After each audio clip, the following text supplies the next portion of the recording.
we need to talk about the moving trucks. If you have been on the highway lately, you might have noticed something. The traffic pattern of American migration has fundamentally shifted. For 50 years, the flow was simple. You moved to the city to make money. You moved to the city to build a career. You moved to the city to find the American dream. But in 2025, the trucks are going in the opposite direction. We are witnessing a historic middle-class eviction. It is not just that rent is high. It is that the social contract between these cities and their residents has been shattered. The contract used to be, you work hard, you pay taxes, and we provide a safe, affordable place to raise a family. In the 10 cities we are about to discuss, that deal is dead. These cities have transformed into what economists call wealth-gated communities. They are playgrounds for the ultra-rich and holding pens for the subsidized poor. But for the middle class, the teachers, the firefighters, the small business owners, the accountants, there is no room left at the inn. Today, we are not just listing expensive zip codes. We are analyzing the exodus triggers. Why are people actually packing up their lives? Is it the $7 coffee? Is it the crime? Is it the realization that they will never, ever own a home? Or is it the feeling that their city actually hates them? We are going to count down the 10 U.S. cities that are bleeding their middle class dry. And more importantly, we are going to talk about where these refugees of the cost of living crisis are going. They are voting with their feet, and they are reshaping the map of America. Let's look at the data. Number 10. Arlington, Virginia. Number 10 is Arlington, Virginia. Arlington used to be the boring, reliable bedrock of the American middle class.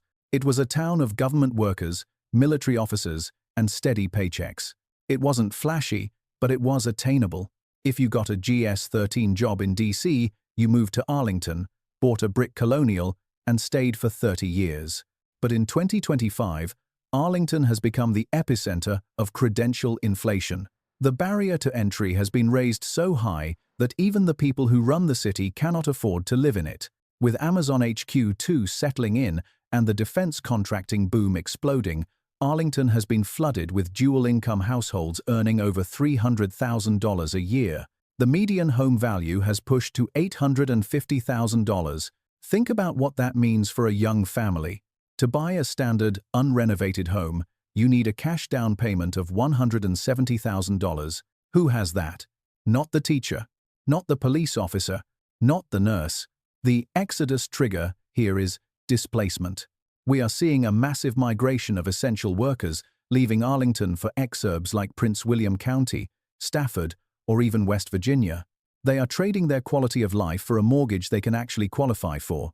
They are spending 2 to 3 hours a day in cars, commuting back to serve a city they can no longer sleep in. And for those who try to stay, the car tax is the final insult. Virginia's personal property tax on vehicles hits hard. If you are a middle-class family with 2 reliable cars, you are writing a check to the county for thousands of dollars every year just for the privilege of owning them. Arlington is losing its community roots.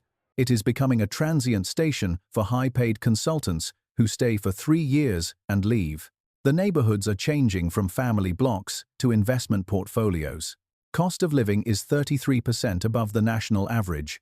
The gas tax is 41 cents a gallon. The middle class isn't leaving Arlington because they want to. They are leaving because they have been evicted by the market. Number 9. Bethesda, Maryland. Number 9 is Bethesda, Maryland. Bethesda represents a different kind of exodus. This is the tax flight of the upper middle class. Usually, when we talk about displacement, we talk about the working class. But in Bethesda, we are seeing doctors, lawyers, and successful entrepreneurs packing up. Why? Because they have done the math on return on investment.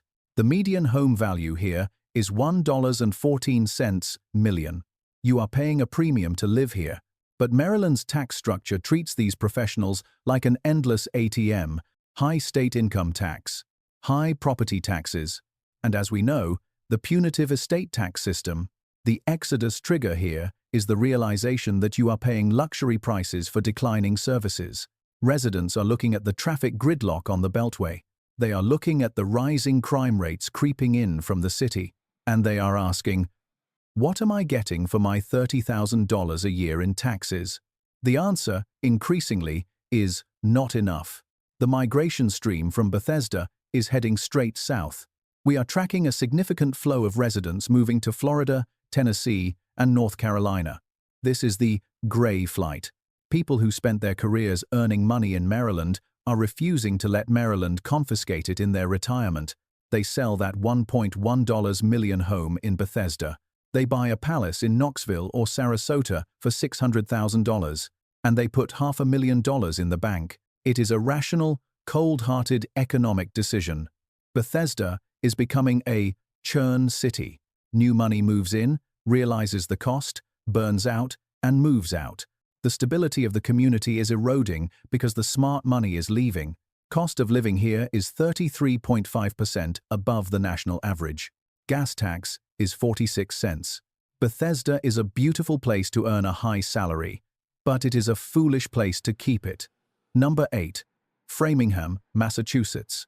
Number 8 is Framingham, Massachusetts. This one is a tragedy for the working class. Framingham wasn't supposed to be a luxury destination. It was a mill town. It was the gritty, hard-working cousin to Boston's elite suburbs. It was the place where a guy with a truck and a trade could own a home and raise a family. Now, Framingham is the face of the blue-collar eviction. The housing crisis in Boston has spilled over like a tsunami, drowning affordability in every town within a 30-mile radius. Median home values are over $600,000. But the real shocker is the income requirement. Recent data suggests that to live comfortably in this region, a household needs to bring in $162,000 a year. Let's be honest about what that number means. It means the mechanic is gone. It means the diner waitress is gone. It means the people who actually build and maintain the town can no longer live there. The exodus trigger here is energy poverty. Massachusetts has some of the highest electricity rates in North America. They are 75% to 80% above the national average. For a middle-class family operating on a tight budget, a $600 heating bill in January isn't an inconvenience. It is a crisis. It means choosing between heat and groceries. We are seeing a massive flow of families fleeing Framingham for New Hampshire and Maine. They are voting for live free or die, because in Massachusetts, it feels like pay or die. They are willing to deal with harsher winters just to escape the Massachusetts surcharge on existence. Framingham is losing its soul. The local sub-shops are closing because they can't find staff. The neighborhoods are quiet because families are working 2 jobs just to pay the mortgage. Cost of living is 34.5% higher than the US average. Home insurance is $1,733 a year. The middle class isn't just leaving Framingham, they are fleeing it like a crime scene. Number 7. Washington, D.C. Number 7 is Washington, D.C. The exodus from D.C. tells us everything we need to know about the state of the American family.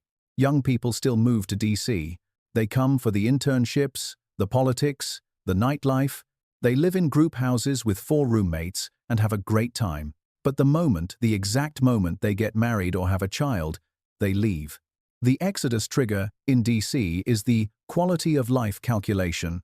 Let's say you want to buy a forever home in the district. The median price is over $700,000, and that gets you a row house that might need $100,000 in renovations. But the real cost is the schools. The public school system in DC is a lottery, literally and figuratively. If you don't win the lottery for a good charter school, you are looking at private school tuition. That is $40,000 a year per child. So, a middle-class family with 2 kids needs an extra $80,000 in post-tax income just to educate their children. The math is impossible. So they leave. They move to Richmond, Virginia. They move to Raleigh, North Carolina. They move to Pittsburgh, Pennsylvania. They are looking for Tier 2 cities where they can still have culture and jobs, but where a house costs $400,000 and the public schools are safe. And then there is the daily inflation. Groceries in DC cost 38% more than the national average. That $100 cart of food you see in commercials costs $138 here. DC has become a city of transients, and tourists. The permanent middle class, the people who stay and build the community for 40 years, is evaporating. They are tired of the noise. They are tired of the crime. And they are tired of paying a premium to live in a city that feels increasingly chaotic. Cost of living is 38.1% above average. Entry price for a decent family home is $1.1 million. DC is a city that loves to talk about helping the middle class while making it impossible for them to exist within its borders. Number 6. Seattle, Washington. Number 6 is Seattle, Washington. Seattle is the poster child for the cultural and economic clash. In the 1,990 seconds, Seattle was the promised land. It was cool, it was green, it was affordable. It was where you went to work hard and play in the mountains. Today, the moving trucks are headed east on I-90, one after another. The destination? Idaho, Montana, and eastern Washington. The median home value is nearly $900,000. But the exodus trigger here goes beyond money. It is policy fatigue. Middle-class families are looking at the rise in property crime. They are looking at the homelessness crisis that has taken over public parks. They are looking at the permissive drug policies. And they are saying, I am paying luxury prices for a declining product. Washington has no state income tax, which is supposed to be the draw. But the state makes up for it with the most regressive tax system in America. They tax consumption. Gas tax is 59 cents a gallon. Sales taxes are high. Car registration fees are astronomical. If you are a middle-class family that drives cars to work and buys clothes for kids, you are being taxed aggressively. The tech boom created a winner-take-all economy in Seattle. If you are an L6 engineer at Amazon, Seattle works for you. But if you are a firefighter, a chef, or a graphic designer, you feel like a second-class citizen in your own city. The migration data shows a massive surge of Seattle residents moving to Boise, Idaho. They are trading the rain and the cost for space, safety, and a slower pace of life. They are trading a $900,000 condo for a $500,000 house with a yard. Here are the numbers driving them away. Cost of living is 41.2%. above the national average. Home price, $898,000. Seattle is a beautiful city that has become hostile to the average American family. Number 5. Boston, Massachusetts. Number 5 is Boston, Massachusetts. Boston is an intellectual hub, but it is becoming a demographic desert. The exodus trigger here is the student professional churn. Boston is a city of colleges. It has a constant influx of students and young professionals in biotech and finance. But the brain drain happens when those people hit 30. They get their degree in Boston. They get their first high-paying job in Boston. They fall in love in Boston. And then they look at Zillow. The average home price is $1.06 million. Rent for a decent two-bedroom apartment is over $4,100 a month. They realize that even with a combined income of $200,000, they will be renters for another decade. So they take their education and their talent, and they leave. They move to Austin. They move to Charlotte. They move to Denver, cities where their salary actually buys a lifestyle. Boston is failing to retain its own talent because it refuses to build housing for them. The suburbs are zoned for mansions, not for starter homes. We are seeing families pushed further and further out to New Hampshire, to Rhode Island. They become super commuters, spending hours on the train just to keep their Boston salaries. Eventually, the commute breaks them, and they leave the region entirely. Cost of living is 44.8% above the national average. Utilities are brutal. Parking is a nightmare. Boston is trading its future, its young families, for short-term real estate appreciation. It is becoming a museum for the old rich and a campus for the temporary young. Number 4. San Diego, California. Number 4 is San Diego, California. San Diego breaks my heart because it used to be the reason you put up with California. The sunshine tax was worth it. It was laid back. It was the military town. It was friendly. Now, the sunshine tax has mutated into a survival tax. The exodus trigger here is simple: the death of the American dream. The median home value is $923,000. But let's be real, anything under $1 million in San Diego right now is a fixer-upper or a condo. Middle-class families look at San Diego and realize a terrifying truth. If I stay here, I will be a renter forever. There is no path to ownership. There is no path to building equity. And without equity, you cannot retire. So they leave. The migration stream from San Diego to Arizona and Nevada is a flood. People are trading the beach for the desert. Why? Because in Phoenix or Las Vegas, they can own a brand new 2,500 square foot home with a pool for half the price of a 1,970 seconds condo in San Diego. They are trading 75-degree weather for financial freedom. And for the middle class, freedom is winning. Then there are the daily insults to your wallet. Gas is $4.66 a gallon. Electricity rates from SDGE are some of the highest in the nation. Water is expensive. Insurance is skyrocketing due to fire risk, $1,825 year.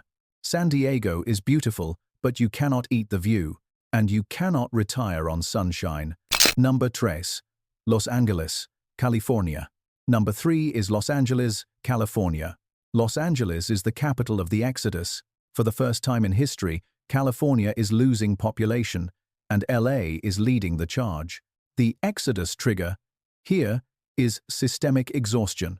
People are just tired. They are tired of the traffic that steals 2 hours of their life every day. They are tired of the taxes. 13.3% top marginal rate, plus sales tax, plus gas tax.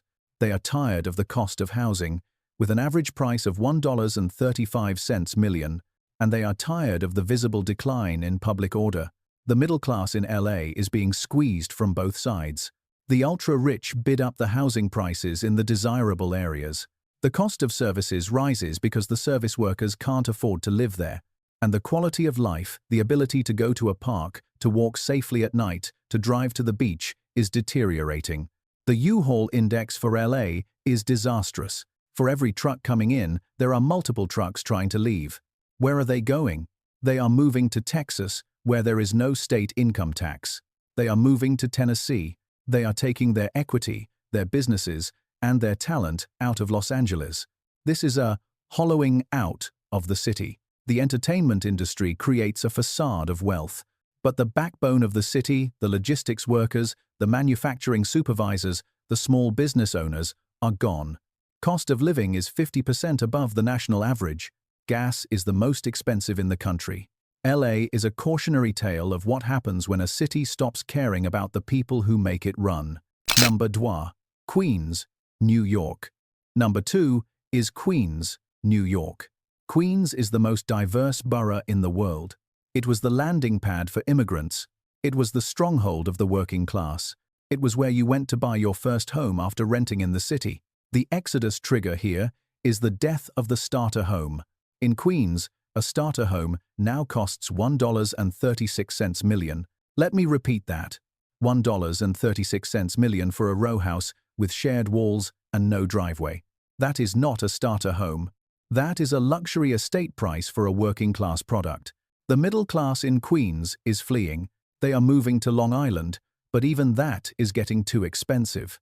They are moving to New Jersey, and increasingly, they are moving to Pennsylvania. We are seeing the rise of the super commuter people who live in the Poconos or Lehigh Valley and commute 2 hours each way to New York because they refuse to pay Queens prices, or they are leaving the region entirely for Florida and Georgia. The tax burden in New York is the second highest in the nation. You pay city tax. You pay state tax. You pay federal tax. You pay sales tax. When you add it all up, a middle-class worker in Queens is working from January to May just to pay the government. The return on investment isn't there anymore. The subways are struggling. The streets are congested. Queens is losing the very people who gave it its character. Cost of living is 50.6% above average. Rent is nearly $4,000. It is unsustainable for anyone who doesn't work on Wall Street. Number 1. Brooklyn, New York. And number 1, the ultimate symbol of displacement, is Brooklyn, New York. Brooklyn has become a global brand. It is cool. It is hip, it is desirable, but for the middle class, it is a closed door. The exodus trigger here is extreme gentrification. The cost of living is 60% above the national average. Housing costs are 4 times the national norm, but it is the culture of cost that is driving families away. A coffee is $7. A sandwich is $18. Daycare can cost $3,000 a month per child. If you are a young family in Brooklyn earning a good salary of $150,000, you feel poor. You are living paycheck to paycheck in one of the wealthiest cities on earth. You are renting a small apartment. You are worried about money every single day. Why stay? That is the question driving the exodus. People are realizing they can move to Columbus, Ohio. They can move to Kansas City. They can move to Indianapolis. They can keep their remote job or get a local job, and suddenly overnight, they are rich. They can buy a house with a yard. They can save for retirement. They can go on vacation. Brooklyn offers vibes, but the rest of America offers a life. The median home value is $1.2 million. Utilities are 20% higher. Taxes are crushing. Brooklyn is effectively ejecting its middle class to make room for trust fund kids and hedge fund managers. It is the end of an era. I have a question for you. If you could pack up and leave tomorrow without losing your job, where would you go? Would you head to Texas? Florida? Maybe a small town in the Midwest? Tell me your escape plan in the comments below. I read every single one, and I am fascinated by where Americans are finding hope today. So, what does this all mean for you? If you are living in one of these 10 cities and feeling the squeeze, know this: you are not crazy, and you are not a failure. Millions of Americans are coming to the same conclusion. The social contract in these cities has changed. They are no longer designed for you. The Great American Exodus is not a sign of defeat. It is a sign of adaptation. People are moving to where they are treated best. They are moving to states with lower taxes, less regulation, and a lower cost of living. But where exactly are they going? Is the grass really greener in Texas or Florida? Or are they just trading one set of problems for another? In the next video, we are going to look at the destination states. We will reveal the top 5 states that are winning the migration war and the hidden costs of moving there that nobody talks about. Click the video on your screen to see if your escape plan is actually solid. I'll see you there. Be nice to each other.